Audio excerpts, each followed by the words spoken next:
আজকে আমি ওইসব কৃষকদের উদ্দেশ্যে বলছি যে যারা অনেক দিন যাবৎ ট্রাই করছেন যে ভালো মালটা ফলনের জন্য, কিন্তু কোনোভাবেই তা সম্ভব হচ্ছে না। আজকে আমি আপনাদেরকে দেখাবো আমার নিজের বাড়িতে লাগানো সেই মালটা গাছ। দেখেন কি সুন্দর মালটা হয়েছে এবং আমি কোথা থেকে এই চারা এনেছি সব কিছুই বিস্তারিত আপনাদের বলবো।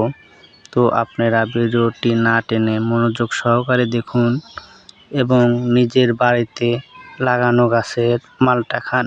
ও চাইলে আপনি এই মালটা বাজারে বিক্রি করতে পারবেন এবং চাইলে আপনি এই মালটা গাছ লাগিয়ে অনেক অর্থ উপার্জন করতে পারবেন।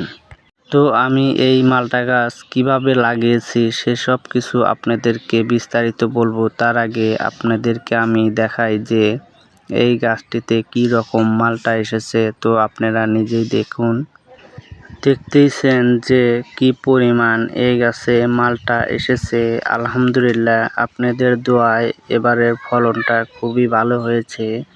আমি ভাবছিলাম যে আরও কয়েকটি চারা এনে আমার এই উঠানে লাগাবো। তো দেখতেই পাচ্ছেন যে পুরো গাছটায় কি পরিমাণ মালটা এসেছে। এই গাছটির বয়স 6 থেকে 7 মাস বয়স হয়েছে। দেখুন এখানে কিন্তু অনেক দিন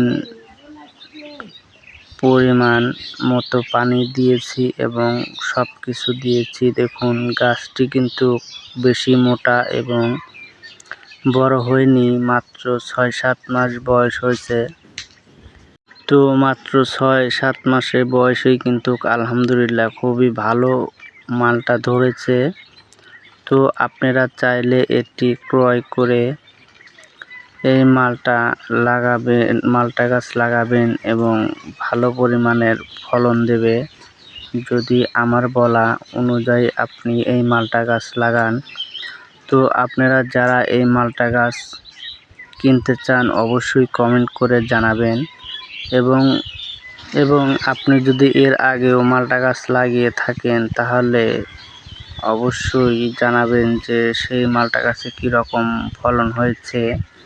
তো আরও একটি গুরুত্বপূর্ণ কথা আপনাদেরকে আমি বলে রাখি যে অনেকেই বলেন যে ভাই, আমি তো আমার বাগানে কিংবা বাড়ির পেছনে উঠানে অনেক জায়গায় যে কোনো জায়গাতে হোক না কেন লাগিয়েছি, কিন্তু মালটাটা খুবই টক হচ্ছে।